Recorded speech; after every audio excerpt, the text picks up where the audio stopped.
Reclamações diretas aos fornecedores. Eu escolhi 3 situações específicas,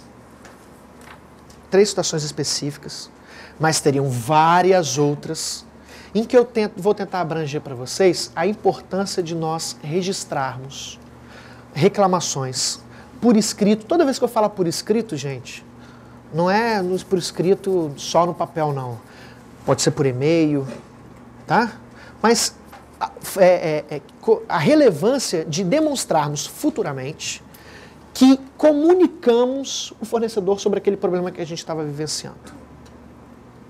Por via das vezes, algumas vezes, esses documentos, essas comunicações até resolvem, atendem. E sabe por quê?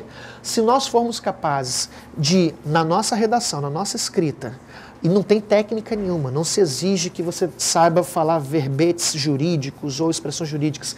Mas se você consegue demonstrar que a sua insatisfação tem um respaldo legal, se você consegue demonstrar que você conhece o seu direito, estou reclamando, mas não é reclamação pura e simples, não. De gente chata e inconformada, não. É reclamação de gente que conhece seus direitos, viu? E por causa disso aconteceu isso, conforme a lei no seu artigo tal, eu tenho direito por causa disso, eu quero que você tome essa providência, caso contrário, vou procurar os órgãos competentes ou as vias cabíveis para discutir, já que como, né, tenho esse direito por isso. Por um lado, esse costume, e aí por experiência própria posso dizer para vocês, muitas são as empresas que realmente, tristemente, elas acabam dando uma atenção especial a esse cliente. Algumas, tenho que confessar, boa parte delas tratam essa sua reclamação que você registrou bonitinho, que você teve um trabalho danado de escrever, deu uma estudada lá no código, pegou os materiais e outras pesquisas na internet, fez um negócio, ela trata igual aquela vez que você liga para lá pelo telefone e fala com alguém, com um robô, trata da mesma forma. Entretanto, se isso ocorrer, se a sua comunicação por escrito, que nós vamos chamar de notificação extrajudicial, que é um termo técnico para todas as comunicações por escrito que nós fizemos à parte contrária com a qual nós estamos tendo problema, se não resolver, pelo mero fato de você ter demonstrado que você está certo para a empresa, seguramente, pelo menos nesses casos que eu estou mostrando, vai te ajudar bastante nas ações que você vai promover contra essa empresa ou até nas denúncias que você vai fazer nos órgãos de defesa do consumidor por conta desse problema, né? Demonstra sua boa-fé naquela questão, naquela discussão, demonstra que você deu oportunidade para a empresa de resolver aquilo amigavelmente e, de uma forma ou de outra, a lei dá algum resguardo a uma resposta para a pessoa que fez uma comunicação prévia. Não de forma expressa, mas implicitamente, as pessoas que fazem essas comunicações por escrito, depois se elas vão ao juízo, elas têm uma resposta diferenciada, eu posso dizer. E vou mostrar aqui alguns exemplos. Quer ver? Olha só. Aí eu vou acabar recapitulando algumas noções básicas de direitos do consumidor, tá bom? Para poder explicar. O meu primeiro exemplo de notificações extrajudiciais é o de cobrança indevida. As cobranças indevidas e o direito de restituição em dobro. Que cobranças indevidas eu estou falando? Eu estou falando de toda e qualquer situação em que um consumidor ele é cobrado extrajudicialmente por um valor que ele não deve, né? E isso eu imagino que já aconteceu com basicamente todo mundo aqui? Sim. Né? Pronto, perfeito. Né? E aí, a gente sabe que isso gera, primeiro, o desconforto de ter que ficar resolvendo uma situação que você não deu culpa nenhuma. Você simplesmente cumpriu sua obrigação, pagou, às vezes é uma dívida que você já pagou, uma conta que você já pagou, e uma falha do sistema eles estão cobrando isso de novo, ou é um serviço que você não deve. Sabe aquele serviço que, você contratou esse serviço? Não, meu amigo, eu não contratei nada disso, né? Ou aquele produto que dizem que te enviaram e não te enviaram, e você então está sendo cobrado de uma forma ou de outra de um valor que você não deve, ou porque você já pagou, ou porque você não deve nada daquilo mesmo. Isso gera um desconforto danado. Porque primeiro, obviamente, você vai querer resolver, porque ninguém gosta de ficar inadimplente. Simbolicamente, isso na nossa cultura é a mesma coisa que chamar a pessoa de malandro, de caloteiro, né? Impressionante como a gente tem esse estigma na sociedade do consumo. O desempregado está para essa situação no mercado de trabalho, nossa, está desempregado, que vergonha, né? Antigamente, hoje até nem tanto, mas antigamente, né, a esposa tinha até vergonha de falar para as amigas que o marido estava desempregado. Isso era vergonhoso. Isso era símbolo de incompetência, né? Totalmente errado, uma questão simbólica, cultural, equivocada nossa, né? Por outro lado, na sociedade do consumo, inadimplente. Essa palavra é até ofensa, né? E aí, é tanta ofensa que eu já manifestei, eu já mostrei isso em outras vezes. Tem uma situação histórica, um cara entrou com uma ação contra o banco, porque ele estava sendo cobrado num financiamento, né? E aí ele financiou o carro dele, aí ele financiou o carro, e aí não tinha seguro o carro, não fez seguro. Aí sofreu um acidente grave, deu perda total no carro, e ele utilizava o carro para trabalhar. Ele ficou com dificuldade de pagar as contas de casa, incluindo o financiamento. Entre várias dívidas dele, entre vários compromissos financeiros que ele não aguentava mais pagar, um deles era o financiamento do carro, que ficou bastante atrasado.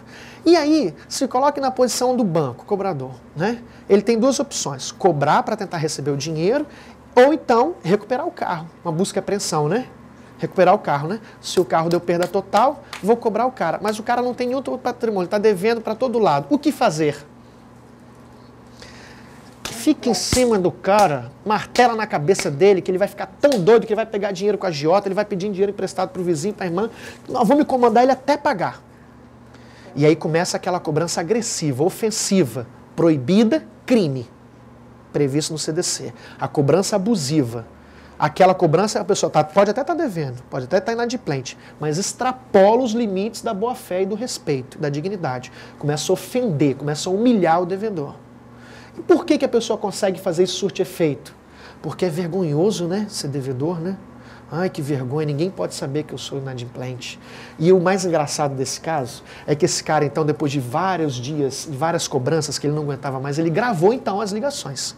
Que ele não conseguia mais fazer nada para impedir aquela cobrança, porque ele já falou, eu não vou conseguir pagar. Me cobra na justiça, por favor. Eu prefiro que você vá na justiça, que lá pelo menos eu vou falar para o juiz que eu não tenho condição de pagar e ele vai forçar você a aceitar um acordo, porque eu não tenho lá, eu vou provar. Você não quer receber meus documentos, meus comprovantes de renda, mas pelo menos lá no processo você vai ter que receber. E o juiz vai dar um jeito nisso, né? E isso não é nem um pouco interessante para a empresa, porque ela sabe que não vai receber nada mesmo, continua martelando nele. E aí ele gravou então, para ele promover uma ação judicial para fazer a empresa ou aceitar um acordo com ele ou parar de cobrar pelo menos daquela forma ofensiva que estava. E aí a gravação foi ao processo, apareceu no processo e tornou público, né? A imprensa divulgou essa gravação. E aí ela entre várias coisas que a mesma menina cobradora falava com ele, entre você é criança, você não tem palavra não, moço? Isso é coisa de criança, você não é homem não, porque você não tem palavra, homem tem palavra. Você, como é que você pega o empréstimo se você não tem condição de pagar, seu irresponsável? Essa era uma das, mas a minha mais curiosa era que ela dizia assim, ó, literalmente, tá? Não estou inventando nada. Ela fala assim, você sabe o que você é? Você sabe o que você é? Você é um inadimplente. Seu inadimplente. E é extremamente simbólico isso, né? Seu inadimplente. Olha o que está por trás desse poder dela, né? Então aí você está sendo cobrado indevidamente. Você não deve, tá? É outra situação agora no exemplo que eu estou. Imagina você não deve. Você está sendo cobrado. Bom, primeiro tem esse constrangimento, né? Nossa, estão me chamando de inadimplente. Estão dizendo que sou inadimplente. Eu não admito isso. Pago minhas contas em dia, sou inadimplente. Eu falo assim, as pessoas devem pensar assim, nossa, Igor, é um estímulo caloteiro, né? Não, pelo amor de Deus, vocês estão entendendo o que eu estou dizendo, né? Estou falando de 85% da população brasileira. 85%, estou falando de uns poucos, não. Nós, devedores, todos nós, formamos 85% da população brasileira. Devedores. Então, todos aqui, a qualquer momento, a qualquer segundo, pode acontecer uma fatalidade da vida e se tornar inadimplente, né? Mas devedor já somos. Sócio do clube. Tem cartão de crédito, não tem? Tem financiamento da casa, do carro, né? Tem tudo isso aí. Cheque especial, então tá todo mundo aqui no mesmo barco, né? Uma minoria da minoria da minoria, que acho que até é mentira. Duvido que 85% só que deve. Com certeza é o 100%. Mas aí você está constrangido com aquela cobrança, tem todo aquele transtorno de provar que pagou, não adianta. Se não pagar, o risco do nome ser incluído no SPC e no Serasa, isso sim é um transtorno. Porque hoje é automático nos cadastros. Seu nome foi para o Serasa, amanhã seu cheque especial, seu cartão de crédito já está bloqueado. Né? O sistema já é totalmente automático. Às vezes é exatamente no dia que você vai precisar lá pedir uma aprovação de crédito para a compra de um carro, de um apartamento, que você está se preparado há bastante tempo. Então são vários os transtornos que levam as pessoas a acabar pagando dívidas sabendo que não deve.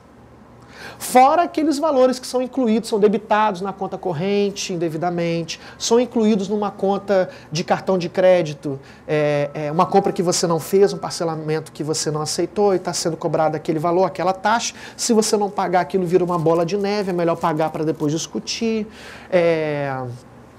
Entre outros transtornos também, que são valores, às vezes, que passam desapercebido. Uma conta de luz, por exemplo, uma conta de telefone, um serviço que você não contratou e, às vezes, você não fica olhando os detalhes e pagou. Então, são muitas as situações que nós somos levados a pagar valores que não devemos, por vários motivos. Bom, nesse caso, o Código estabeleceu uma regra específica, tá? Não está previsto para as outras situações, só vale para as relações de consumo, as cobranças de fornecedores para devedores, que é o seguinte: se o valor é indevido e o consumidor efetivamente pagou esse valor indevido, digamos que eu devia 50 e me cobraram 100.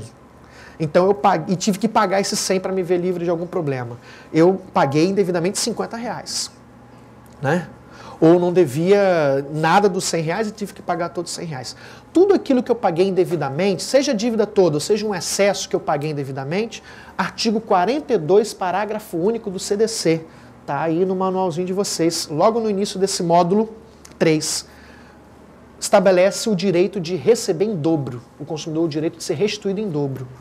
Se eu devia R$1.000, e aí me foi cobrado 1.500, eu paguei indevidamente R$500. Tem direito a receber R$1.000.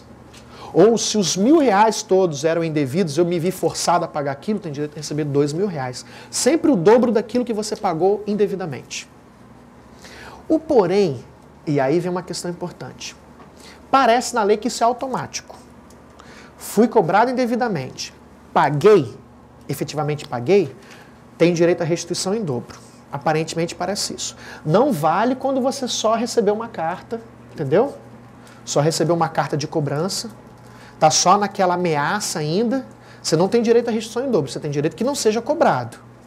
Mas se você se viu por qualquer condição obrigado a pagar aquilo, aí é o direito à restituição em dobro. Tá? Mas aí tem um problema. No finalzinho desse artigo, há uma vírgulazinha, que eu chamo a atenção de vocês, do artigo 42. Salvo engano justificável.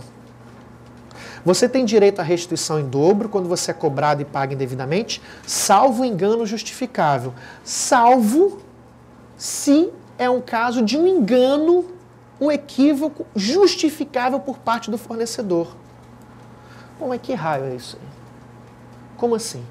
É o seguinte, pela lei, a princípio, o fornecedor tem o direito de provar que foi um equívoco justificável. O que é isso? Em que situação que isso se aplica? Jamais saberemos. Está lá na lei. Salvo engano justificável. Então, aparentemente, o fornecedor tem a oportunidade de dizer, olha, foi um engano justificável. Por quê? Ah, deu um pau aqui no sistema, no computador, ou a pessoa que se enganou aqui, ela que pagou indevidamente. Aí eu cobrei, era só ela rasgar e jogar fora. Mas ela pagou, então eu recebi enganado. Engano justificável. Então ele não tem direito, fornecedor, de te devolver, obrigação de te devolver em dobro. Tem que te devolver o valor que você pagou, mas não em dobro. Então essa restituição em dobro é tipo uma indenização automática, para indenizar toda vez que o consumidor se viu obrigado a gastar o dinheiro indevidamente, injustamente. Então ele recebe aquilo que era dele, tem que voltar para o patrimônio dele, e de uma espécie de multa, de uma penalidade para a empresa. Ou uma indenização para reparar esse transtorno de você gastar dinheiro indevidamente. E você recebe o dobro. Só que, volto a dizer, destacando, Parece que a lei, o artigo 42, fala que se o fornecedor provar que ele se enganou justificadamente ao cobrar em você, ele só te devolve o valor simples, não devolve em dobro. E a coisa no passar do tempo, numa crença, aí posso falar categoricamente, talvez numa crença de que as pessoas estavam se aproveitando da situação. E, tipo assim, recebi uma cobrança indevida. Ah, eu conheço os meus direitos. Sabe o que eu vou fazer? Vou pagar e vou receber, vou lucrar. Entendeu? É fácil. Paga, menino. Paga que você ganha o dobro. Vou ganhar dinheiro com esse negócio. Numa crença de que isso acontecia, ou aconteceu muito, o STJ adotou um entendimento jurisprudencial que é válido até hoje. O ônus de provar que a cobrança foi de má fé é do consumidor. Para ele pedir a restituição em dobro, ele tem que provar na justiça que ele pagou indevidamente e que essa cobrança foi de má fé do fornecedor, ou foi um erro grave do fornecedor. Porque senão é engano justificável. Tipo assim, antes parecia que a lei tinha dito que cabe ao fornecedor fazer prova em contrário. Quando eu for cobrar o dobro, cabe ao fornecedor dizer, não, peraí, eu te devolvo só o valor simples, porque foi engano justificável. Talvez tenha entendido o judiciário que as pessoas falam assim, vou jogar para ver escola, vou jogar para ver escola. Se ele não provar que foi engano justificável, eu vou ganhar o dobro. Chegou uma cartinha dizendo assim, não acusamos o recebimento da última fatura. Se você segue abaixo para o seu pagamento, né? Caso contrário, vamos suspender o serviço. Se você já pagou, por favor, desculpe e desconsidere. Talvez eles estavam pensando que 100% das pessoas vão fazer. E desconsiderar nada, meu amigo, é ruim, vou lá pagar. Aproveitar a situação. Para evitar que as pessoas fizessem isso, todo mundo entrou no saco de malandro. Entendeu? Em vez de pensar aqueles que estavam se aproveitando, não, todos nós entramos ali. Todo mundo que for promover essas ações judiciais talvez seja mal intencionado. O critério deles para separar o joio do trigo foi, então, determinar que cabe ao fornecedor, o consumidor provar que aquela cobrança é de má fé. Como é que eu vou cobrar isso, gente? Como é que eu vou provar isso? Como eu vou provar que eu paguei indevidamente porque eu não tinha outra alternativa? E isso aí é uma estratégia absurda de má fé, uma irresponsabilidade, uma falha técnica ou uma conduta dolosa intencional da pessoa que está me cobrando. Como provar que, então, já que essa é o entendimento atual do judiciário, que a restituição em dobro só será possível quando você provar que não é um engano justificável a cobrança, na minha opinião, tem poucas possibilidades. A mais eficiente delas é... Não, passa não, Mário. Volta. É notificar, então, comunicar ao fornecedor, antes ou depois de você ter pago a dívida, que, olha, querido, colega, parceiro, amigo, companheiro da minha vida, fornecedor desse serviço de telefonia, de energia, de internet, de banco, de plano de saúde, de cartão de crédito. Eu já paguei essa dívida. Está aqui a fatura, tá vendo? Ok? Não vou pagar. Você vai insistir? Porque se você recebe uma resposta... Isso acontece todo dia. Não sou inadimplente. Não sou inadimplente. Não me chame isso nunca mais na sua vida. Se você recebe uma resposta negativa, você pode receber, porque gente desorganizada, alguns bancos federais, né? Vai ser desorganizado, porque eu não sei onde vão parar os comprovantes de pagamentos dos consumidores, né? E às vezes você nem consegue, não, por favor, me dá um fax, sinal de fax, para eu mandar o comprovante de pagamento. Não, senhor, aqui consta que o senhor não pagou, e eu sou só um robô e não tem sinal de fax aqui no meu sistema, não. Tem só essa tela aqui dizendo que você não pagou. Olha, um caso que eu trouxe para vocês aqui, eu vou mostrar para vocês agora, é um caso hilário, que já chegou a mim uma vez. O rapaz pagou a conta do cartão de crédito dele. Está mais ou menos narrado ali, tá? Mas outras palavras, a parte hilária eu não retratei, não. O rapaz pagou a conta do cartão de crédito dele, pagava em dia, todo mês. Aí, num único mês da vida dele, ele pagou no dia seguinte. Vai ser no dia 5, ele pagou no dia 6. Pronto, começou a tragédia da vida dele. Né? O banco dizia que ele não pagou, começou a cobrar, mandou carta de cobrança. Ele ligava, pegava o registro de protocolo, número de protocolo. Olha, eu estou ligando, eu paguei aqui, Você pagou, senhor? Paguei, por favor, registra aí. Paguei no banco tal, na agência tal, número tal, o protocolo está aqui, o número tal, os dados certinho, está tudo aqui. Ah, tá bom, senhor, muito obrigado. Ah, satisfeito? Resolvido? Resolvido. Passa um tempo, outra carta de cobrança. Com juros, correção monetária, se eu não pagar, seu nome vai para o SPC, vão contar seu cartão de crédito. Rapaz, pelo amor de Deus, eu já liguei para vocês no mês passado, eu já paguei, ó, dei a informação. Ah, é, senhor? Não está registrado aqui, não. Ah, então, por favor, registra de novo. Então, tá resolvido? Tá resolvido. Então, tá bom, vou pegar meu cartão de crédito e vou viajar para o exterior. Né? Chega lá, cartão bloqueado. Liga lá do exterior, gasta uma fortuna de ter o banco. Meu cartão do senhor, o seu cartão foi bloqueado por falta de pagamento da conta tal. Mas eu já liguei 2, 3 vezes, o que eu preciso fazer? Quando voltou ao Brasil, liga para o banco. Aí, recebe mais uma vez uma ligação de cobrança. Mas senhora, consta aí que eu já paguei? É verdade, senhor, consta aqui. Está registrado que o senhor pagou. E aí? Não, mas consta que está inadimplente, do mesmo jeito. Eu falei, não, consta que eu paguei? Tem, realmente tem aqui, consta agora que o senhor pagou. Pagou no banco tal, né? Mas tem um problema no sistema aqui, porque o senhor está inadimplente. O senhor pode ligar para um outro número para resolver com outra pessoa? Aí vai aquela rotina de piada, né? Que a gente está acostumado já a ver essa situação. Olha, não vai restar outra opção para esse rapaz, a não ser ele pagar essa conta. E foi engano justificável? Não, não justifica, né? Não. Ele já avisou várias vezes, só que ele não consegue provar nenhuma delas. Porque tem os números do protocolo, mas sabe-se lá se o sistema do banco é eficiente, se gravou. Vai que você pede o protocolo, pede a gravação e fala assim, não teve essa ligação nesse dia, não. Ou então, não, tem uma ligação aqui, mas era o senhor pedindo para aumentar seu crédito aqui, nesse dia. O banco, tem um banco famoso, agora eu não lembro qual que é, vou falar o nome não para não errar. Você não gosta de estar gravando depois, né? É um banco privado, que eu não lembro qual deles, mas um muito grande, que há uns anos atrás foi condenado pelo Ministério Público, por uma ação promovida pelo Ministério Público, condenada pela Justiça, a devolver aos seus clientes consumidores um montante total de centenas de milhões de reais. Todos por uma taxazinha de 2, 3 centavos que era debitado da conta de todo mundo, sem razão nenhuma. No montante total, isso dava centenas de milhões de reais. Foi obrigado a devolver em dobro para todo mundo. Se, por exemplo, cobrou 100, teve que devolver 200 milhões. Né? Restituir a todos os seus clientes. Né? E por que a importância dessas ações coletivas? Porque individualmente não há estímulo, não tem como eu te estimular a falar assim, vou ser sincero, né? Vá lá no juizado, gaste umas boas horas fazendo, você sabe fazer a sua petição, sua reclamação, gaste ali alguns momentos fazendo aquilo, vá enfrentar a fila lá no juizado, para protocolar, para daqui a 6 meses ter uma audiência de conciliação, se não tiver acordo, mais uma tanta.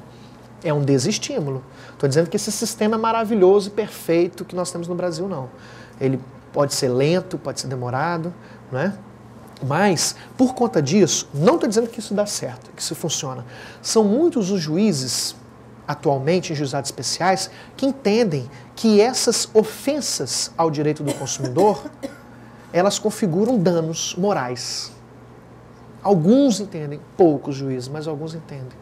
Então eu tenho visto, e amanhã, quando a gente vai falar sobre danos morais amanhã, eu tenho visto muitas condenações a pessoas que o problema dela, às vezes, foi até irrisório. Ela não teve um estresse, não foi como o seu caso. Você não teve um estresse por causa disso, você não foi constrangida, você não teve abalo, sua reputação não foi atingida, sua imagem não foi atingida, mas é uma forma de compensar todo o transtorno de tempo que você sofreu. Se você se percebe assim um pagador de 3, 4 centavos, é tão irrisório o valor que você esquece.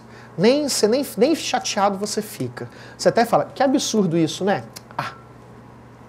Mas se você parar para pensar que no final do mês podem ser 100, 200 milhões que você está colaborando para ser arrecadados, você acaba se movimentando. Então, rapidinho, deixa eu só concluir essa parte. Veja só, a notificação extrajudicial nesses casos, ela é imprescindível para demonstrar a culpa grave ou às vezes até a má-fé do fornecedor. Porque se você envia uma notificação informando que já paguei, né, conforme o comprovante anexo, seja porque você mandou isso por e-mail, você pode demonstrar que você enviou, seja porque você mandou com uma carta por AR, né, com aviso de recebimento, para você provar que você já pagou.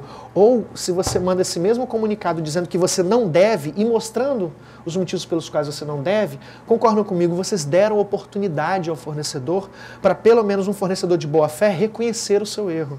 Se ele insiste nesse erro, é porque ele não quer aproveitar essa oportunidade. Deixa de ser um engano justificável. Você deu oportunidade para ele se desenganar. Se ele insiste, aquilo deixa de ser um engano. Enganado ele não está. Né? Equivocado ele não está mais, se você se comunicou e pode provar que você se comunicou. Tanto se você paga previamente, e aí eu conheço vários casos de pessoas nesse sentido, que estavam sendo cobradas, por exemplo, por alguns juros ou atualizações monetárias de imóveis. Olha que situação de impacto maior financeiro. Compra de imóvel residencial na planta. Né? É abusiva e ilegal. Duas condutas dos fornecedores construtoras. A cobrança de juros antes da conclusão das obras, não pode, só pode cobrar o valor, né, combinado das parcelas monetariamente atualizado, mas juros mensais não pode cobrar antes de entregar a planta. E há muito tempo já a jurisprudência considera que se eles atrasaram a entrega do imóvel, normalmente nos contratos vem dizendo se o prazo de entrega é agora em abril de 2014. E aí você paga até abril de 2014. Aí no contrato está dizendo que a partir de abril de 2014, quando eu vou entregar, você fica me devendo ainda um saldo a pagar por meio de financiamento, por meio de FGTS, e esse saldo vai ser corrigido 1% ao mês. Por quê? Porque eu já te entreguei o imóvel, pode, legalmente pode. Já te entreguei o imóvel e agora você me deve um dinheiro. Porque eu já não te devo nada, já te entreguei o imóvel, então você vai me pagar isso corrigido e com juros por mês, de até 1% ao mês. Pode? Pode, se ele te entregar o imóvel, né? O problema é que muitas dessas empresas atrasam a entrega do imóvel e começam a cobrar juros. E aí, normalmente, os consumidores, e é isso que estou falando, que pode afetar um prejuízo de, no final das brincadeiras, de 20, 30 mil reais no seu bolso. Juros que vão incidindo sobre 100, 200 mil reais de 1% ao mês, numa determinada quantidade de tempo, sei lá quando que ele vai atrasar, pode incidir aí muito dinheiro. Ou, às vezes, o imóvel está até pronto, disponível, mas a belezinha da construtora não está com os documentos todos disponíveis para você conseguir um empréstimo lá na Caixa. Já ouviram falar disso? Não tem o ABITS, não tem o negócio do Corpo de Bombeiros, não tem certidão negativa de débitos trabalhista, que a Caixa vai exigir, não tem comprovante de pagamento de INSS, que a Caixa vai exigir, não tem os documentos lá que o cartório exige também, que a Caixa também vai exigir, aí a Caixa não financia e você está pagando juros para a bonita que está atrasada. E às vezes você até discute com a construtora fala, é isso mesmo, está no contrato, você sabia, não vou voltar atrás não. Você vai ter que pagar esses juros. Você está precisando, às vezes você até tem esse dinheiro para pagar, você até consegue financiar, e está querendo mudar logo, quer sair do aluguel. Mas, depois se você for recorrer, você pode ser vista como uma pessoa que está sendo contraditória. Porque se você pagou, porque você aceitou, porque você está recorrendo agora. Muitos juízes podem fazer essa leitura, salvo se antes você notificar a empresa e demonstrar. Você vai insistir nisso? Porque conforme a lei, conforme as minhas pesquisas que eu estou fazendo aqui na internet, tem essas decisões judiciais, conforme o artigo tal, da lei tal, do Código de Defesa do Consumidor, você não pode me cobrar esses valores. Eu não tenho obrigação de te pagar isso. Mas, se eu não tiver outra alternativa, porque eu quero mudar logo para o imóvel, se eu não tiver outra alternativa, eu vou pagar, mas eu vou recorrer disso judicialmente. Você vai insistir nisso? Nesse engano seu? Estou te dando o prazo de você se desenganar. Se você se vê na possibilidade, na necessidade de pagar, é uma possibilidade com esse documento, essa notificação extrajudicial, se você realmente tiver direito naquilo que você está falando, conseguir a restituição em dobro desses valores, juros e taxas indevidas que pagou. Então, a oportunidade de fazer a empresa corrigir sua cobrança, sua postura. E aí fica muito mais fácil de você conseguir a restituição em dobro mesmo. E concorda que eu já não estou falando de uma pessoa aproveitadora? Porque a pessoa aproveitadora não vai mandar uma notificação tentando resolver o problema amigavelmente. Você está dando a oportunidade dele não te pagar em dobro. Olha, eu não quero te dar prejuízo, empresa. Sou leal, sou de boa fé. Não quero te dar prejuízo. Então me devolve a parte. que você me deve, ou não me cobra esse valor indevido, que a gente está resolvido. Se eu tiver o transtorno de entrar na justiça por causa disso, aí não vai ficar barato. Então essa pessoa não é uma pessoa de má fé. Ela prova para a empresa, prova para a justiça, prova para todos. Vocês vamos fazer umas perguntas aqui por ordens. Aqui tem um amigo, um tempão ali. Eu queria saber, no caso de serviços, com relação às notificações, se uma reclamação junto à agência reguladora do setor funciona como uma notificação. Funciona. Funciona. Claro, são todas as formas, na verdade ela vai ter efeito de notificação, né? São todas as formas de você provar que você protestou perante a empresa ou perante um outro órgão, mas desde que você consiga demonstrar que aquilo chegou à entidade. Então, às vezes, obviamente, uma reclamação no PROCON, se o PROCON não conseguir resolver aquilo amigavelmente, olha, ainda mais numa agência reguladora e no PROCON, porque até dentro desses órgãos que são fiscalizadores, a empresa foi chamada a atenção. Rapaz, está cobrando errado, né? Corrige, volta atrás. Então a insistência demonstra ainda mais essa postura ilegal, né? Ô Igor, não sou tão certo. Cobrança, você vai fazer um pagamento, a conta não chegou. Aí você pede código de barras, né? Ele pede código de barra, aquela coisa toda. Aí você pega o código de barras, vai no banco, paga. Aí no mês seguinte, não chega de novo a fatura. Aí você vai, pede código de barra. Aí no outro mês continua não chegando. Assim, só paga agora se vier uma segunda via. Porém, eu também quero a cópia, né, do pagamento das outras duas que eu já fiz. Que eu já fiz, né? Ah, não. Se enviar o senhor tem que cobrar uma taxa de R$5, R$10. Isso é permitido? Eu ouvi dizer que não pode ser cobrado um valor pela solicitação de segunda via. De segunda via? Do comprovante de pagamento. Você pagou por código de barra. Você ali não tem... Ah, tá. Você não tem o comprovante porque você não tem. Não foi te entregue. Não. Não, claro que você tem direito de ter comprovante de pagamentos, né? Sim. Aí você pede, diz, bom, para te passar isso, eu tenho que cobrar a taxa de R$5, R$10. Claro que não. Você tem o direito de ter a quitação. Sim, mas eles alegam que não manda. Só se você pagar. E aí o que você faz? Paga e depois entra na justiça? Sim, ou notifica, importante notificar para demonstrar o engano, etc. Dentro das mesmas situações. Porque acabam cobrando a você, depois vem na fatura cobrando esse valor da segunda vez. Se cobrar isso, é irregular. Eu acho extremamente relevante que você faça essa comunicação. Para que você possa demonstrar, olha, eu dei toda a oportunidade de mostrar que eu estou agindo de boa fé. Que eu dei a oportunidade de receber aquele valor indevido. Eu estou falando, então, da restituição em dobro. Então, a restituição em dobro, para a justiça atual, ela é levada para condutas graves dos fornecedores. E aí, você tem que demonstrar, eu não estou dizendo que você tem que fazer ou aparentar que a conduta é grave, não. Correr atrás do problema para ganhar alguma coisa com isso, não. Você tem que provar que você está sendo vítima de uma conduta grave, né? Lá atrás. Eu tinha um cartão do Banco Santander. E eu sou professora, eu recebo pelo Banco Santander. Aí eu quitei e assim mesmo eles continuaram a me cobrar. Tá. E eu não paguei pelo boleto. Certo. E o que eles fizeram vários meses? Eles descontaram do meu salário. Eu tenho vários protocolos, várias reclamações e não adiantou. Aí você falou dessa restituição em dobro.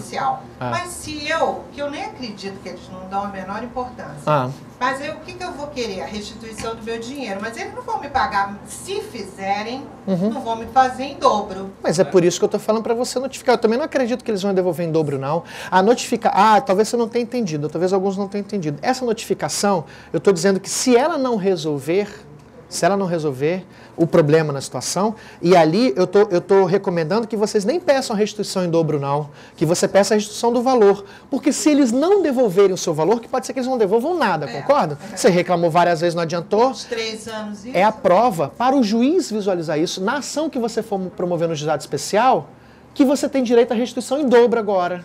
Porque no passado você deu várias oportunidades para eles só te devolverem o seu valor. Agora que você teve que ir ao judiciário reclamar por isso, agora você quer. E qual é o tempo que eu tenho? 5 anos? Depende. Atualmente, olha só, isso até é uma situação polêmica. Veja, são vários os prazos estabelecidos na lei brasileira para prescrição de direitos que nós podemos demandar, né? Em tese, não sendo relação de consumo, esse prazo é o prazo de 3 anos, né? Para você ter direito a restituições de valores, se fosse regra geral. Mas o CDC, ele tem um prazo que é de 5 anos de ações. Esse prazo de 5 anos são para ações de reparação de danos. Todas as ações de indenizações que você promove estão sujeitas a um prazo de 5 anos, a contar do momento que você sabe que você está sofrendo um dano. A partir do momento que você conhece o dano. Então, se a partir dali você tem 5 anos. E aí, são muitos os tribunais que entendem que esse prazo de 5 anos ele é um prazo geral para todas as situações de relações de consumo.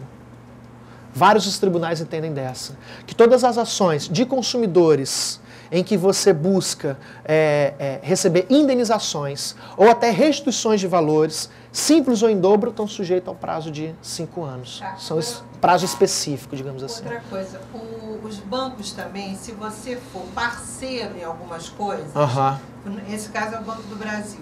Se você tiver poupança, se você tiver seguro, você não paga aquela taxa mensal. Tá. E mesmo assim, do meu... Te debito. Eu dou sorte com o banco. Tô falando, é disso aí. Nós estamos falando a mesma coisa. E eles tiram da conta corrente assim. Fácil. E inclusive um mês quase que eu fiquei sem saldo, sacou tudo. Então, esse caso também tem que restituir em dobro? No caso? Sim. E da importância de você notificar antes. Entendeu? Mas aí tem que ser como eu falei, tem que ser na defensoria, porque juizado de pequenas causas não aceita nem Banco do Brasil, nem Correio, nada que seja federal. Não, a Caixa Econômica. A Caixa Econômica, por ser uma entidade sui generis, né, federal... O Brasil também não aceitaram, não. O juizado federal não aceita ações contra o Banco do Brasil. Especial, aquele de pequenas causas. Juizado estadual? Federal. Contra o Banco do Brasil? Eu fui lá e eles fizeram na defensoria. Olha lá. Um aceita, outro diz que não. Vou deixar vocês que são cariocas, vocês que se entendam, tá bom?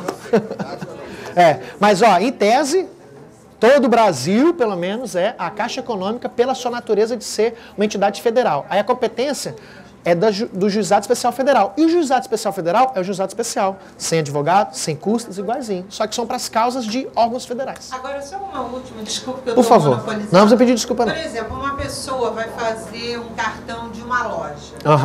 Aí eles oferecem um cartão de crédito. Certo. A pessoa não tem emprego, não tem nada. Aí, por uma distração, aceita aquele cartão que é uma coisa e outra. Aí faz compra e não tem como pagar. Você pode responsabilizar a loja por ter bifurcado Você pode, mas não é uma causa simples, né? Porque você tem que provar que você foi induzido a erro mesmo. Não, mas o fato de não ter comprovante de renda nenhum na hora. Não necessariamente. O Brasil está mudando. Pessoal, vejam, o Brasil está mudando. Tá? Nesse sentido. Pouco tempo atrás nós tratávamos a situação da inadimplência, eu fico fazendo as brincadeiras aqui, as ironias, mas nós tratávamos as questões da inadimplência como um problema individual de cada um. Se vira, né? Não sabe brincar, não desce pro play. Lá em São Paulo eles não sabem o que é o play, né? Que a gente sabe. Sabe brincar, não desce pro play. Então, não sabe comprar, não compra. Então, cada um que resolvia seus problemas individualmente. A partir do momento que a gente visualizou a situação como um macro problema. Não, peraí. Não estou falando de um ou outro, não. Estou falando da classe B e C e D, não. Estou falando de todas as classes, especialmente a classe média, que é a maior de todas, e homens, mulheres, idosos, crianças. Estou falando de uma epidemia, que é o endividamento. Vamos estudar a situação, o que aconteceu, né? E aí você começa a analisar a história dos últimos anos da economia brasileira. O Brasil desenvolvendo sua indústria, precisando desenvolver sua indústria de carros, de construção civil e produtos da linha branca, inclusive para combater as crises financeiras e isenção de impostos. Pessoal, isso é um chamado, galera, vão para a rua comprar. O imposto está... Não entra na crise não, pelo amor de Deus, não pensa na crise não, vamos comprar. E a partir disso, ninguém pode comprar, ninguém tem condição de comprar tudo à vista, então estimula o crédito, solta crédito na praça. Crédito para aposentado, consignação de pagamento, crédito para pensionista, crédito para militar, crédito para... Negativado. Crédito para negativado. Você não tem patrimônio, você não tem salário, você pode estar totalmente inadimplente, mas aqui você é meu amigo. Isso tá com cara de raposa no galinheiro, né? Vem pra jaula que aqui nós vamos engolir você em pedacinhos. Está tramitando. Pessoal, todo o Sistema Nacional de Defesa do Consumidor está em combate às instituições financeiras que oferecem crédito irresponsável. Agora nós estamos mudando esse cenário, viu, colega?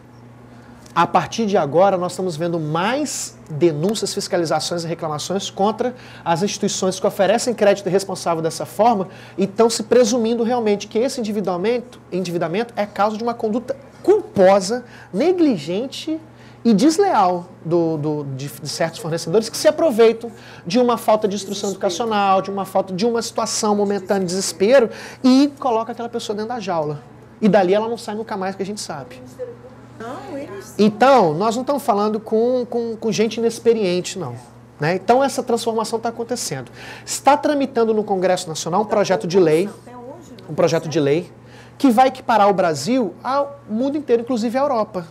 França, Alemanha, Espanha, Portugal, Itália têm regras específicas para isso. Para resolver o problema das pessoas super endividadas, obrigar as instituições financeiras a renegociar. Sabe o que o Nudecon da Defensoria Pública faz aqui no Rio de Janeiro? Vai ser obrigado a todo mundo fazer isso no Brasil inteiro.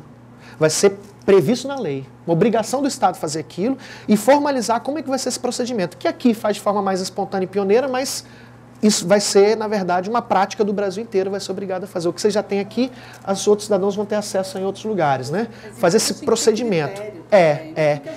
E, no final das contas, eu estou falando de uma lei futura que é muito provável que vai ser aprovada, porque ela já está bastante avançada e ela só está simplesmente copiando os países desenvolvidos. Como a gente tem essa baixa autoestima, a gente copia muitas leis estrangeiras, mas temos que fazer isso mesmo porque eles estão no momento em que nós estamos chegando econômico. Se eles fizeram isso, é sinal que a gente vai precisar fazer também, né?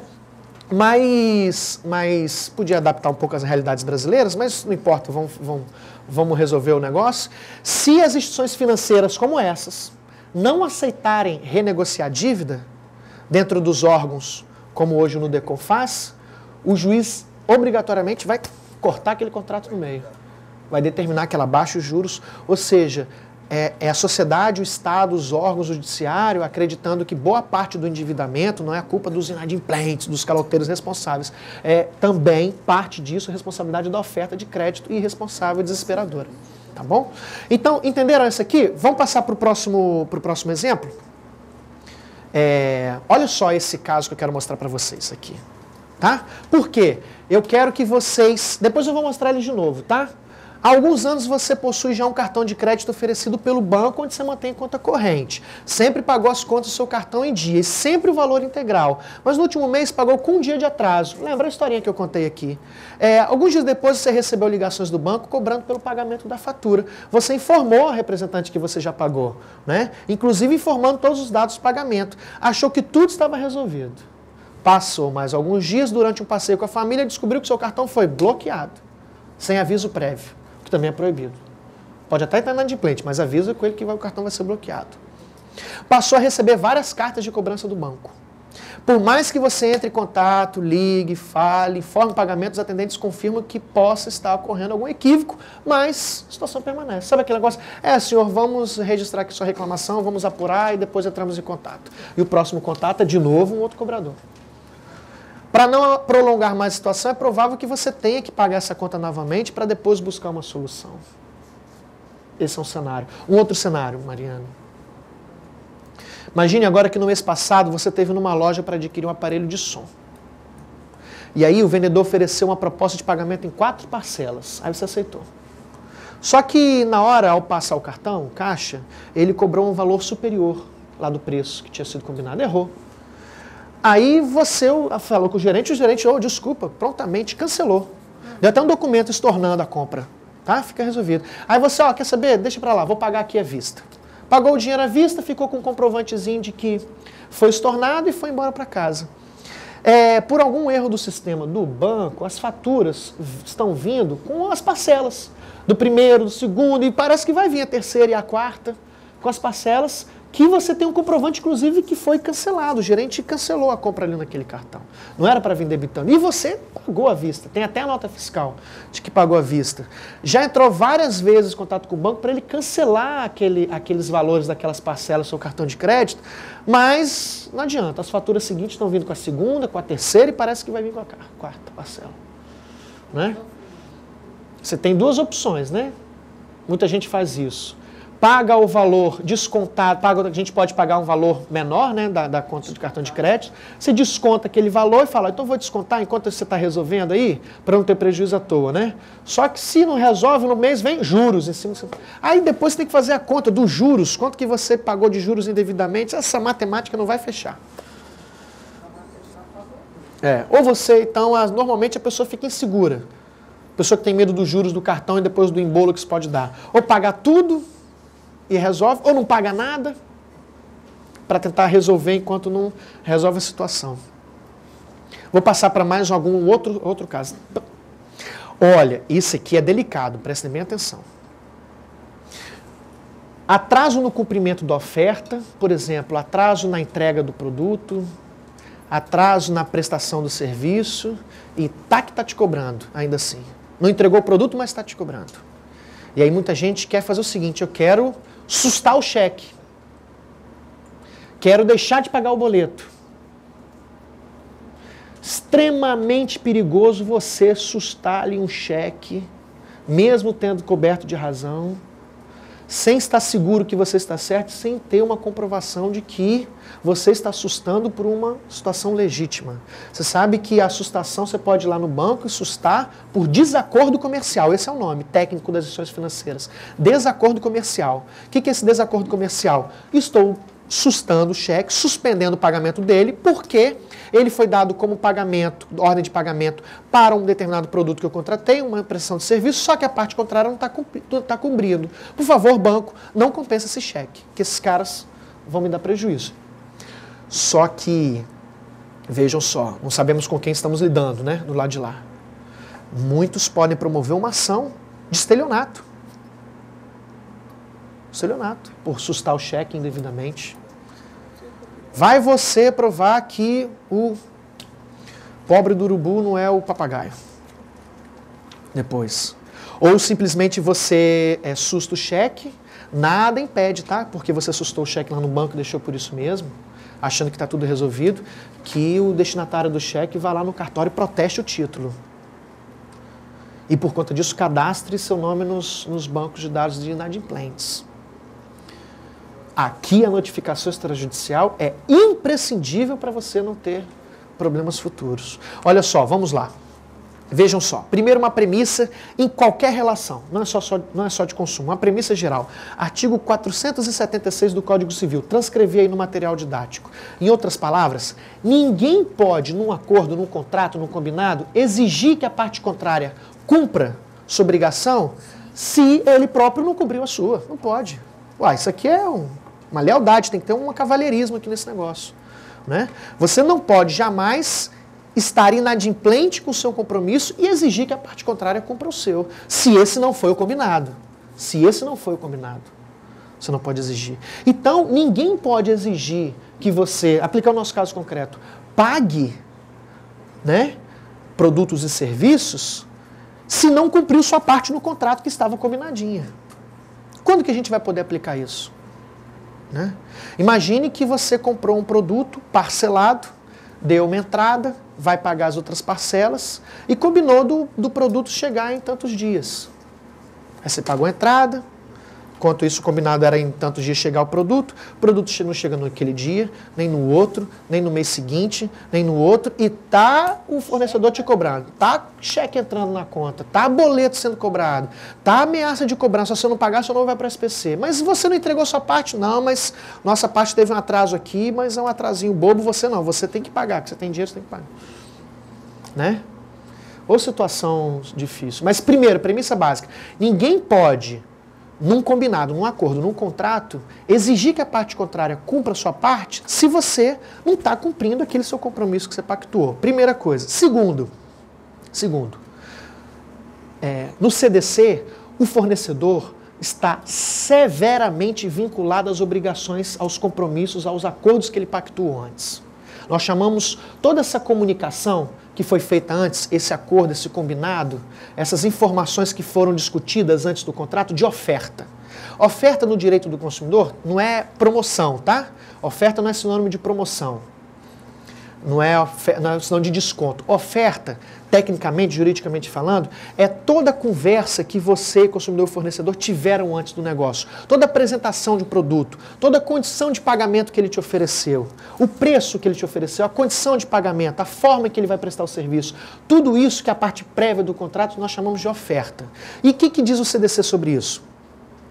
Que todo fornecedor está vinculado à sua oferta, ele não pode voltar atrás.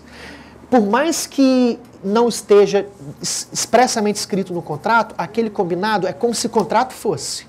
Como provar? Foi apenas... Ah, se foi de boca é difícil, realmente. Se foi de boca é difícil. Mas às vezes eu estou falando de um orçamento, né? Que foi entregue.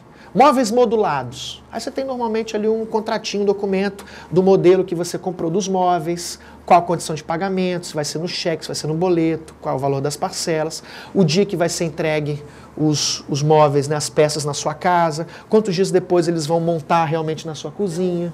É o termo de acordo, né, que você assina antes, não? Pode dar o nome que quiser. Eu fiz um serviço com uma empresa agora que eles fizeram Termo de acordo. Tecnicamente se chama oferta. Oferta. Mas poderia ser um orçamento. Um orçamento aprovado. Um orçamento aprovado. Ele descreveu os serviços, ele falou Pronto. tudo que ele ia fazer. É isso. Isso é oferta. É oferta. Chama oferta, tecnicamente. Mas ele poderia colocar no nome assim, orçamento aprovado. Poderia? Ou descrição dos serviços. Qualquer coisa que ele der o nome, nós chamamos de oferta. O nome que ele der a isso, ele está vinculado. Extremamente vinculado. E o consumidor tem o direito de exigir aquilo ali. Ele não pode voltar atrás. O cumprimento daquilo. Sob pena de... Antes, o que diz lá o artigo 30? Até transcrevi aqui, ó. Toda informação, ou até pode ser uma publicidade, tá, gente? A oferta pode ser um panfleto de uma publicidade. Dizendo, promoção na minha loja, tal produto com tantos % de desconto, paga em 10 vezes sem juros. Isso é oferta. Está vinculado, para voltar atrás, não. Isso é igual contrato. Lembrei de uma situação que até o PROCON daqui do Rio também, depois me falaram, vivenciaram. Veja como o Código de Defesa do Consumidor não está aqui para proteger as pessoas que de má fé querem se aproveitar disso. Então, primeiro, importantíssimo isso. É um parênteses aqui na nossa matéria, tá? A oferta vincula o fornecedor. E a oferta pode ser um orçamento, um papelzinho que ele te entregou, escrito à mão, uma descrição do valor, da forma de pagamento atrás do cartãozinho do gerente, tudo é oferta. Como pode ser uma publicidade. Às vezes, mas só nos casos de erros grotescos, como já aconteceu. Uma grande loja no Brasil, acho que foi a Finac, foi a primeira vez que aconteceu isso. Ela lançou na internet um computador que era de 4 mil, lançou por R$40. Aí a galera da internet, vamos comprar esse negócio, acabou com o estoque em 2 segundos. A turma já até fazia assim, ó, fulano, entra aí no site aí, compra tudo, compra os 10 que você conseguir, compra o máximo que você conseguir. Acabou com o estoque. A Finac mandou uma resposta para todo mundo, para os prezados compradores, vocês me desculpem, foi um erro grosseiro. Podia ter dito, a oferta vincula o fornecedor, mas espera lá, pega leve.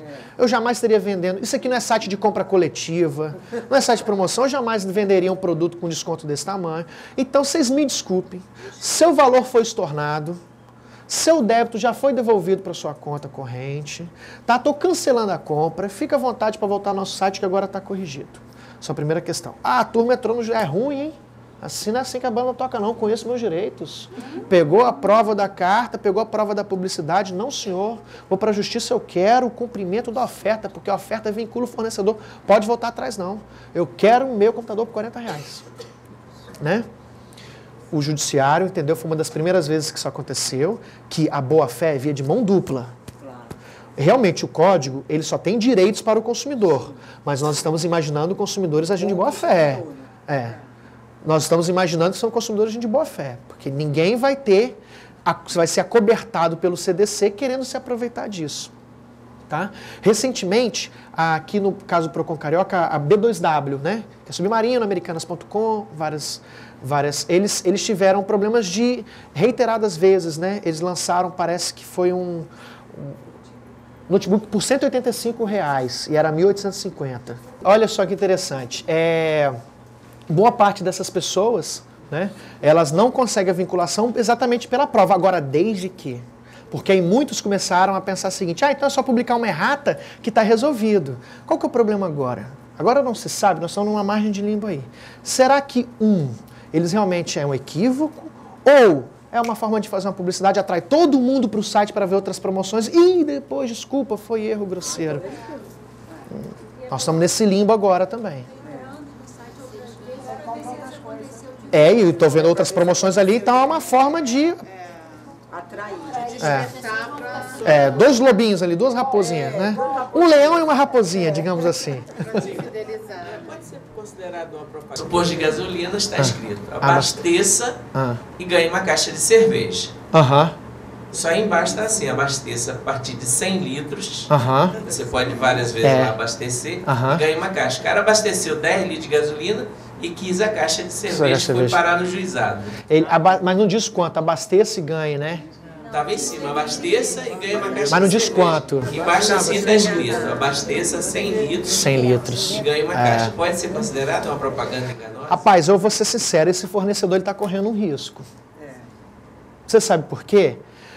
Nós estamos falando o seguinte, os olhos vão para a parte mais fraca. E, na hora, você não consegue mais separar se você está falando. Porque eu posso chegar assim, abasteça. Ou minha moto, por exemplo, eu abasteço com R$30, digamos assim.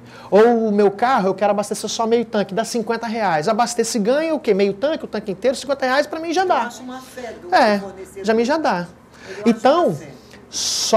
eles só conseguem se corrigir, evitar de cumprir a oferta, quando o erro é muito grosseiro.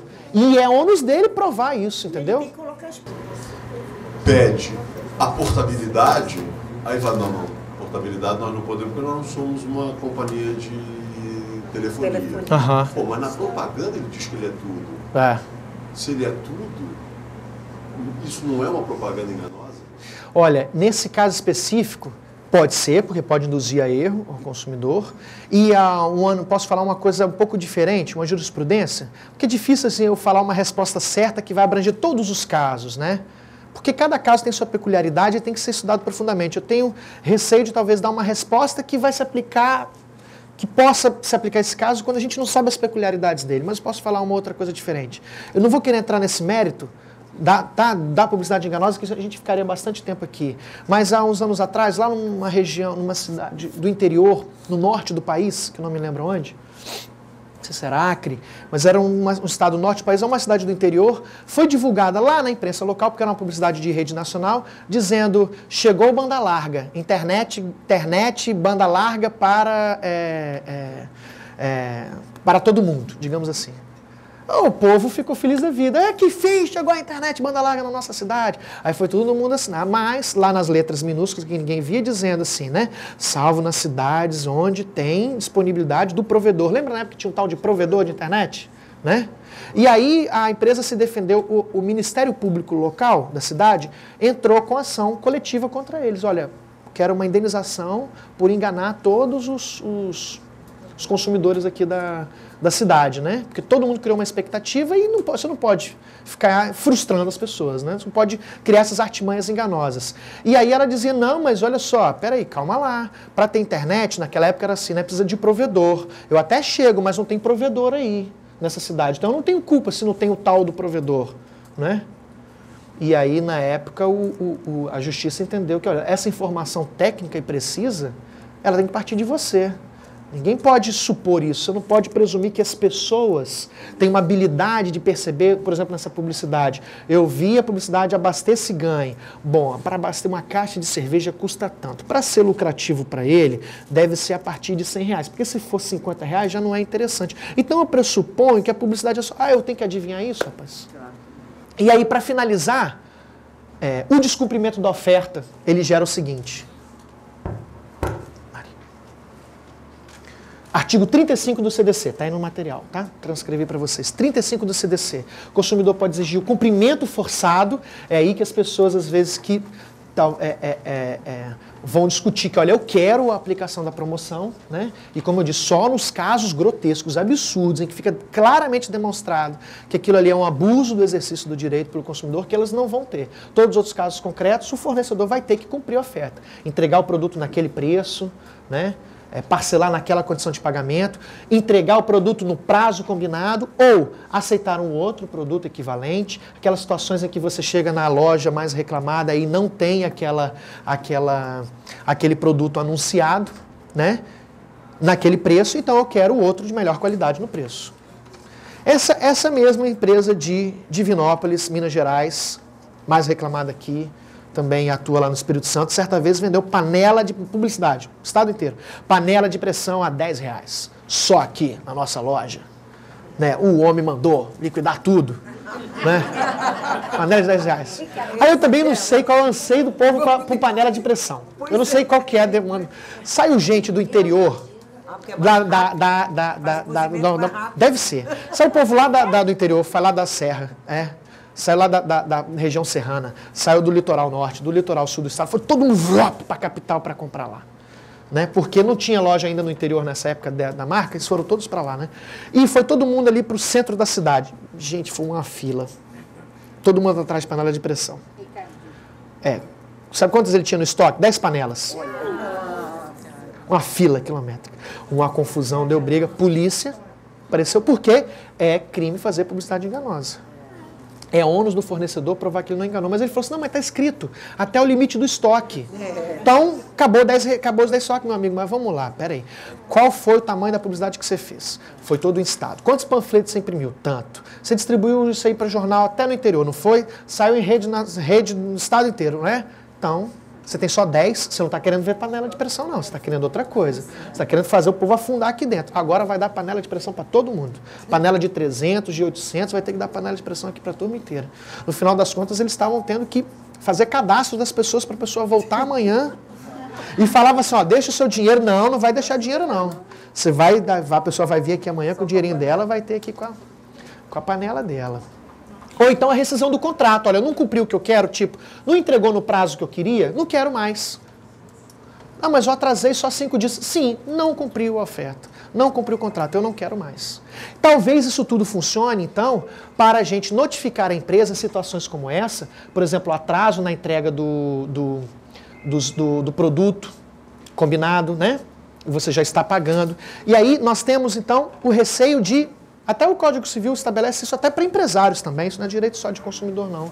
Até empresários têm esse mesmo direito de, olha, não sei se está clarinho ali, ó, o inadimplemento da obrigação então de entregar o produto no prazo, por exemplo, que é o exemplo que eu estou querendo dar, no seu termo combinado, constitui de pleno direito in mora o devedor. Faz com que o devedor, no caso a obrigação do devedor de entregar a coisa, faz com que o fornecedor que está devendo entregar para você a coisa, seja constituído em mora. O que é constituído em mora? Até coloquei mais algumas informações sobre isso no nosso plano de curso. Né? É você se sujeitar sobre as responsabilidades que os danos que o descumprimento do contrato pode causar. A partir daí você começa a ser responsável por várias coisas se você está inadimplente. Por exemplo, um consumidor que não paga a sua parcela em dia, ele está inadimplente, ele está constituído em mora, então ele vai pagar juros, vai pagar atualização. Não é? Agora, estar inadimplente, gente, essa questão não é coisa só de consumidor. Fornecedores também poderão estar inadimplentes com os nossos perante a nós. Se eles não entregarem o produto no prazo, se eles não montarem no prazo, se eles não prestarem o serviço conforme nós combinamos, ele vai estar inadimplente. Assim como ele nos manda, por que mandam cartinhas para nós? Para nos constituir em mora. A partir de agora, você está sujeito a todas as penalidades de estar em mora, de estar inadimplente. O que eu estou propondo para vocês? Vamos fazer o contrário. Também. Vamos constituí-los em mora, porque veja só o que o Código Civil diz, que pode ser de forma judicial ou extrajudicial, notificação extrajudicial. Considerando que comprei o meu produto no dia tal e dei uma entrada de tantos reais e parcelei o restante em 4 vezes no cheque ou no boleto bancário, e considerando que você prometeu me entregar no dia tal, e que já fazem tantos dias e você não me entregou, fica a vossa senhoria constituída em mora, por estar inadimplente na sua obrigação de me entregar os produtos ou serviços no prazo combinado. Sendo assim, se você estiver realmente certo, só use esse direito se você estiver certo, senão você pode ser muito responsabilizado por isso depois. Se tiver certeza do que está fazendo, se tiver como provar que realmente eles estão descumprindo. Sendo assim, estão suspensos os pagamentos, né, que eu estou obrigado, enquanto o senhor não cumprir a sua parte. Toda parte, sendo consumidor ou não, pode utilizar disso. Isso se chama, e aí está no material, um princípio chamado exceção de contrato não cumprido. É quando você está com receio, isso pode, um empresário pode fazer uma relação com outro, o banco pode fazer isso com uma grande construtora. Quando você fica no receio de não receber a obrigação da parte contrária, de que o outro não cumpra, você suspende a sua obrigação até que ele garanta ou demonstre que ele vai cumprir a dele. Olha, lá no Espírito Santo. Oi? O atraso de pagamento? Pode. Pode, claro que pode. Agora é claro que você tem que estar bastante resguardado, porque tenha certeza, a empresa vai cair em cima. Ela vai cobrar os juros, ela vai entrar com ação de cobrança. Por isso a notificação. Olha, eu não estou inadimplente não, juiz. Eu notifiquei a parte contrária. Eu fiz o que eu posso fazer extrajudicialmente, a exceção de contrato não cumprido. Suspendi o pagamento porque eu estou provando, olha a minha notificação, os documentos, que ele não cumpriu a obrigação dele. Olha só se a gente não pudesse fazer isso. Lá no meu estado do Espírito Santo, tinha uma grande empresa que fazia fechamento de varanda. Sabe fechamento de varanda, de vidro? Lá a gente demanda muito isso, porque a gente tem umas indústrias extremamente poluidoras lá que ficam dentro da cidade. Né? A Companhia Siderúrgica Antiga Tubarão, que é a ArcelorMittal, e a Vale do Rio Doce. E aquela turma solta carvão de minério na cidade inteira. Então todo mundo, né, apesar das ações ambientais contra eles, não tem jeito para você ter o mínimo, poder usar a varanda da sua casa, sem sujar os pés, você precisa fechar. Então todo mundo lá acaba contratando serviço de fechamento de varanda. Ele é imprescindível. Quando essa tecnologia chegou no Espírito Santo, todo mundo foi igual uma febre, né? Pagando caro por isso. Aí uma das poucas empresas que tinham consolidado no mercado, ela não aguentou a demanda de tanta gente. E aí ela pedia prazos enormes. Você pagava 50% de entrada e ela pedia 70 dias úteis para dar conta de instalar na sua casa. Você pagava aquele valor e ficava esperando o dia que tomara a Deus que ela venha instalar esse negócio na minha casa, né? Só que aí surgiu, numa demanda muito grande, surgiu outras concorrentes. Essa empresa tradicional não conseguiu sobreviver. Fechou as portas do dia para a noite. Pessoas com prejuízo de 8 mil, 10 mil reais. Uma igreja perdeu 40 mil reais. Porque pagava adiantado, né? Então, você imagina, se você está vendo o atraso, imagina uma situação dessa. Você está lá, já combinou há 70 dias úteis. Deu 70, deu 75, deu 80, deu 90 e está chegando dinheiro. Você fala, meu Deus do céu, isso aí vai fechar esse trem. Não é possível. Será que é um caso... Eu estou falando desse caso emblemático porque as pessoas têm legitimidade de ficar com medo. Porque elas vão lembrar, nossa, no passado eu perdi muito dinheiro com esse negócio. Eu vou parar de pagar, pelo menos eu vou diminuir o meu prejuízo, até que ela me dê uma garantia de que ela vai resolver. Então é a chamada exceção de contrato não cumprido. Aí você pode ficar um pouco mais confortável se você achar necessário, se estiver exatamente correto, né, nessa sua reclamação. Se você tiver como comprovar que realmente a parte contrária está descumprindo, você pode ficar um pouco mais confortável de deixar de pagar os boletos, né, de sustar o cheque, se for o caso, de pedir ao banco também para cancelar o débito automático imediatamente. Situações difíceis ficam quando você, por exemplo, financiou a compra perante uma instituição financeira. Sabe, comprei os móveis, imagine que em vez de dar cheques para a empresa ou boletos da empresa, eu financiei num banco, numa financeira qualquer, né, que financiou a compra. Aí eu estou devendo a instituição financeira, que não quer nem saber, vai cair de pau em cima de mim. Aí não tem jeito, gente, é ação judicial antes, para evitar o prejuízo. É melhor, é mais seguro. É melhor do que você simplesmente deixar de pagar ao banco, que vai cobrar e você vai ter duas brigas. Uma briga contra a loja e uma briga para se defender contra o banco. Que ele não tem nada a ver com a história. Aí é melhor essa exceção de contrato não cumprido, essa notificação, ser judicial. Aí você fica mais resguardado. Entra rapidamente com uma ação judicial e amanhã nós vamos estudar as liminares. Né? Pedido de antecipação de tutela para o juiz determinar que você possa suspender os pagamentos, né, que aí você fica mais resguardado ainda. Porque o judiciário entende que os contratos são colaterais. A compra e venda e o financiamento estão juntos. Exatamente, parceria comercial, você falou tudo. A instituição financeira ela vai responder solidariamente porque ela aprovou o crédito, ela aceitou aquela transação com aquela empresa, então ela responde por isso. Mas é isso que eu estou dizendo, nessas situações envolvendo banco e loja, aí vá a juízo. Não faça sozinho, não. Porque você tem direito de suspender, você tem direito. Mas o transtorno, o risco que você vai correr é muito grande. Não façam isso. Promovam uma ação judicial.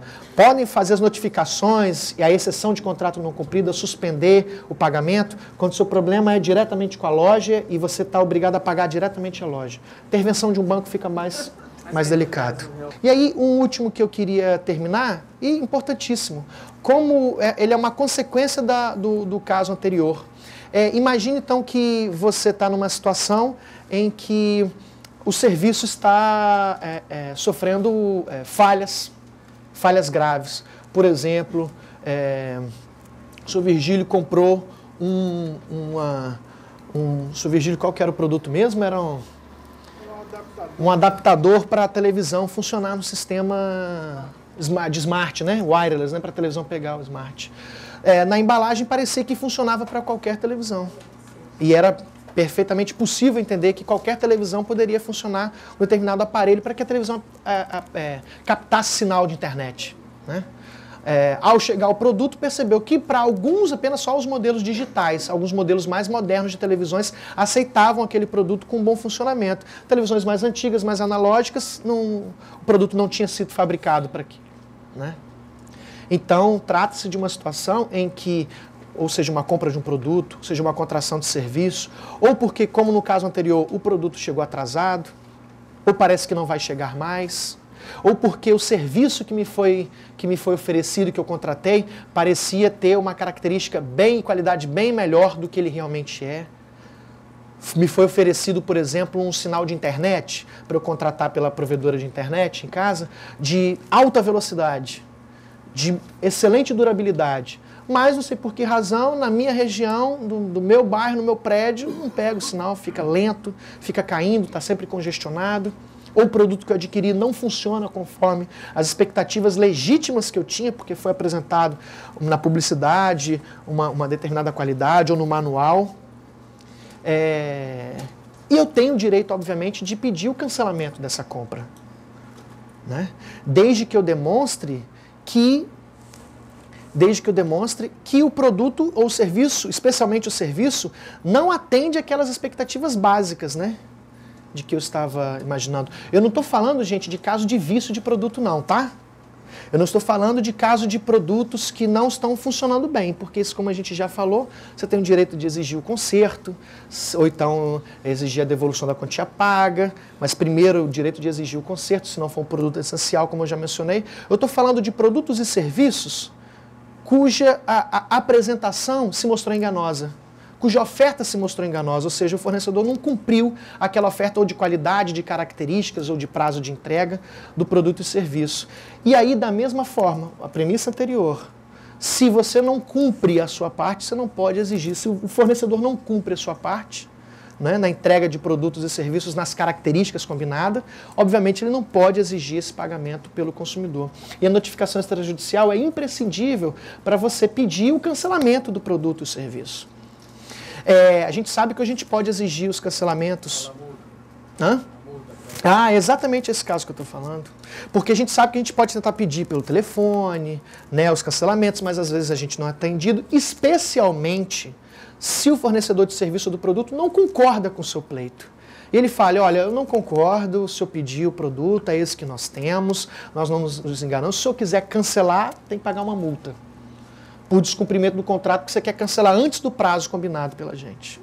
Olha, eu não quero nem pagar mais nada, eu não quero serviço, e também não aceito pagar multa porque o inadimplente é você. Porque quem não cumpriu o acordo combinado é você, que não está prestando serviço conforme nós combinamos, né?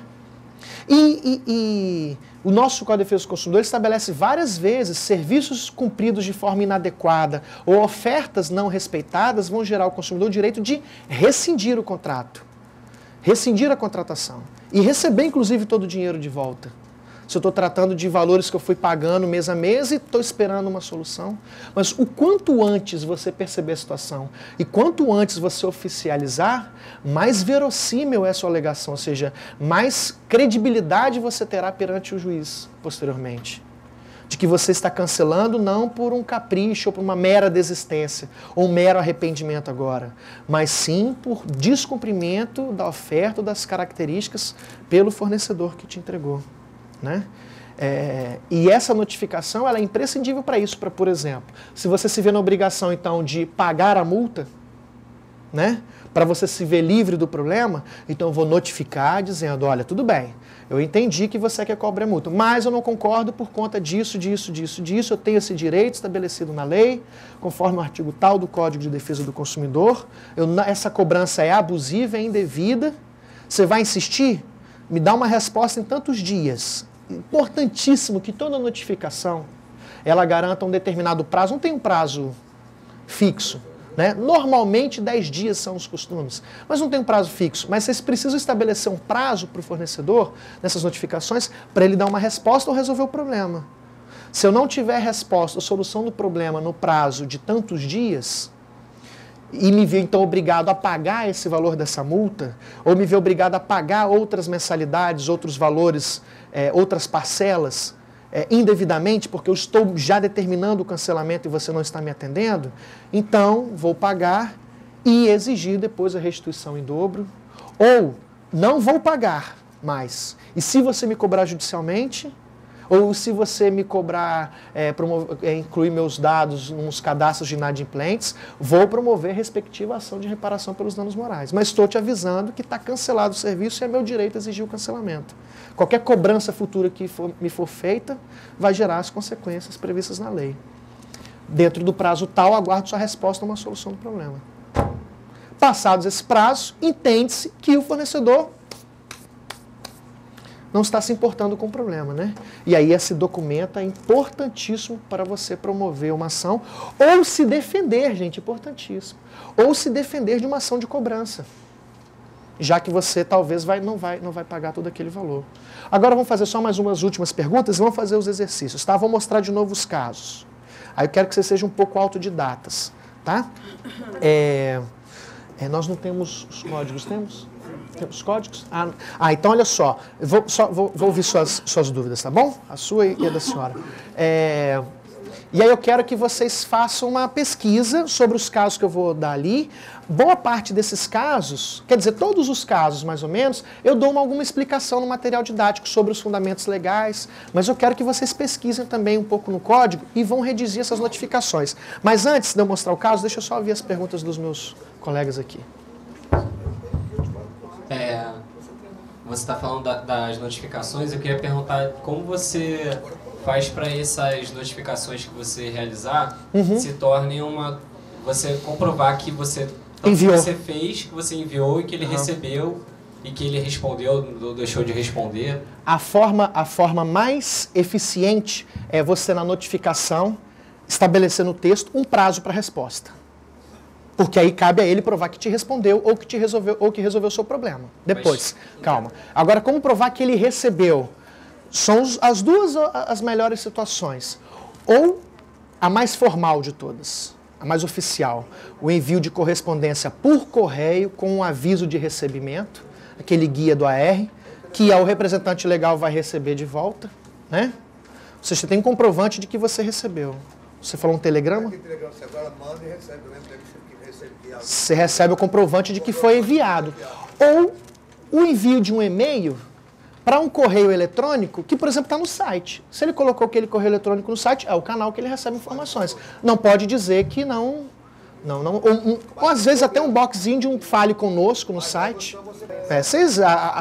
Na verdade, são as duas formas oficiais, mais seguras. Um e-mail, uma carta com aviso de recebimento, vai ser recebida lá para o representante legal, no endereço correto. Se o endereço não é aquele, que não está mais no site, né? Aí talvez vai voltar, você vai saber que não recebeu, para você poder enviar de volta. O mais seguro é se você tiver um e-mail, que poucos sites hoje em dia informam e-mail, né? Botam normalmente aquele fale conosco, que não tem comprovante, exatamente para ter um muro. Um muro entre você e o fornecedor. Mas aí você tem que ter a criatividade de descobrir uma forma de comprovar que você enviou. Oficialmente são essas duas aí. O protocolo, né? Direto no... Se alguém receber também, né? A minha pergunta é a seguinte, em relação a esses prazos, para determinada ação tem um limite de dias no prazo? Sim, ou tem. Para todas é um prazo só? Olha, em tese, como eu comentei, cada problema que nós temos na nossa vida está sujeito a um prazo para promover ações, né? O prazo geral para todos os assuntos, quando a lei expressamente não estabelece, é de 3 anos. Só que os tribunais hoje em dia entendem que o prazo para todas as causas de relação de consumo, a maioria dos tribunais entende, é de 5 anos, a contar da ocorrência do problema. Ações de reparação de danos, ação de cobranças de valores que foram pagos indevidamente, tá bom? A minha dúvida é porque você falou aí para 10 dias e tal. Não. Eu disse o prazo, não sei se vocês entenderam. Eu disse um prazo que não tem previsto na lei, saiu do bom senso de vocês, um prazo para o fornecedor responder. Não existe na lei nenhum prazo, não. É do seu bom senso. Né? Bom estabelecer um prazo que dê um tempo para eles responderem e resolverem, mas também um prazo não longo demais, porque você quer fazer a coisa andar, né? Mas normalmente é costume, é prática, mas é costume 10 dias, tá? Eu fiz uma reclamação. Olha aí o seu microfone. Eu fiz uma notificação. Tá. Para a empresa que me vendeu o aparelho, quer dizer, eu comprei um aparelho, ele apresentou defeito, levei na assistência técnica e de lá até hoje eu não tenho mais esse aparelho. Eu vou lá buscar o aparelho apresenta o mesmo defeito. Você leva para casa e descobre que ele não funciona ainda? Primeira vez eu nem cheguei a levar para casa porque testou lá na hora. O próprio teste ele já apresentou o mesmo defeito. Nas outras vezes eu levei porque tá sem bateria, só carrega. Carregou e ele voltou a apresentar o mesmo falha. Na terceira vez eu mandei a notificação, mandei com cópia para o fabricante. Não, mandei para o fabricante com cópia para o Procon. Tá. O direito do consumidor, não sei o que. E recebi uma resposta? Uma resposta, duas. Uma do fabricante legal. E me dando um prazo. Para resolver. Esse prazo está para se esgotar agora. Essa semana esse prazo se esgota. Até agora não tive solução nenhuma. Mas veja, eu achei muito importante a sua atitude de enviar a notificação. Não foi instintivo, não foi fazer porque eu... Não, claro. Foi instintivo. Claro, mas eu achei... Escrever para os caras. Mas foi ótimo. Tanto que, olha só, olha o que você recebeu com isso. Eu até poderia... Só para ilustração, tá, Mariana? Pode passar mais um. Eu ia falar bastante sobre isso, mas nosso tempo não vai ser possível. Eu falar das importâncias das notificações com relação a problemas de produtos viciados, de produtos com defeitos, né? Como a gente sabe, a gente tem alguns direitos a exigir. Eu não vou dar tempo de manifestar, que eu teria que explicar para vocês algumas questões sobre o assunto. Aí eu vou me apegar aqui que vocês possam ler no material didático sobre esse assunto. Mas veja, nós temos, os fornecedores têm os prazos para resolver esses problemas, como por exemplo, como você sabe, 30 dias. Eles têm 30 dias inicialmente para sanar os defeitos, para reparar, substituir as peças e resolver o problema do produto que foi entregue a ele para o conserto, né? É muito importante, por exemplo, que quando passados 30 dias você não recebeu contato nenhum, a partir desse você já tem o direito. Você já tem o direito de receber o dinheiro de volta, um produto novo, né? Eu acho extremamente interessante que você comunique por escrito, como você fez de forma mais informal, ou de forma mais... Não importa, você prove por escrito que, prezados, hoje é dia tal, já passaram 30 dias, estou esperando meu dinheiro de volta, não quero meu produto, não entregue. Por quê? Para evitar, que é muito comum de acontecer, com 35 dias, você começa a receber ligações. O produto está aqui, vem buscar, hein? Está aqui pronto desde a semana passada, a gente entrou em contato com você e não conseguiu, né? E como você vê, olha só que situação, você tem várias indas e vindas, né? A história, se não tiver organizada numa carta que você se comunicou, ela parece ser, quando você for contar para alguém, para o juiz ou para o PROCON, ela parece já se confundir, né? Porque tem idas e vindas, você levou, mas você pegou de volta. Uma carta organizada... uma carta organizada com os fatos, fiz o primeiro dia foi assim, o segundo foi assim, aconteceu isso agora, demonstra, por exemplo, as reiteradas vezes que o produto apresentou o problema. Para demonstrar, então, olha, já é suficiente, eu já não quero mais, estou enviando uma carta, quero um prazo de tantos dias para resolver o problema definitivamente. Como, por exemplo, eu quero em 10 dias que vocês me devolvam o meu dinheiro ou troquem ele por um novo. Como você falou, aí talvez esteja passando aí os tais 10 dias. Olha o que você tem. Você tem uma carta que você enviou, você tem uma resposta pedindo para você esperar o prazo e o prazo se esgotou sem mais nenhuma manifestação. Você tem documentos interessantes para você para você juntar numa ação judicial e pedir ao juiz, olha, excelência, o tempo que eu gastei, a oportunidade que eu tive para resolver o problema, já estou mais do que no meu direito de receber então o dinheiro de volta, ou produto novo, e quem sabe, como já virou costume agora nos juizados especiais, uma indenização pelo tempo perdido, pelo transtorno. A pergunta que eu te faço é essa, como se trata de um telefone, as linhas são comerciais. Né? Sim. Eu não estou usando nenhuma das duas linhas porque eu não tenho um aparelho. Sim. Aí você está tendo outros prejuízos, né? Exato. Claro. Eu posso entrar com esse... Claro, argumentos. Claro, por favor, sim. Claro que sim. E aí eu vou ter que provar que... Não, porque aí nas minhas propagandas tem um telefone. Entendi, perfeito. Nas minhas propagandas tem o telefone, sim, as perdas, as estimativas de perdas que talvez você tenha tido. Eu colocar na carta até a distância em quilômetros que você percorre para resolver? Até a assistência técnica e de volta. Poxa, eu estou falando de casos como esse. Eu acho que foi muito importante o que você fez. Você está bastante resguardado. Isso aí é um exemplo aí para a pessoa. Os comprovantes, a cópia de todos dos documentos. Poxa, é isso aí que eu gostaria que vocês exercitassem agora. Práticas como essa, para isso agora não ficar mais instintivo. Se agora é uma coisa que você faça com costume. Olha, seja por e-mail, tá? Seja por uma carta. Ou seja, essas comunicações são extremamente relevantes. Ele tem uma chance de vitória numa ação judicial enorme por ter tido o instinto de fazer as comunicações.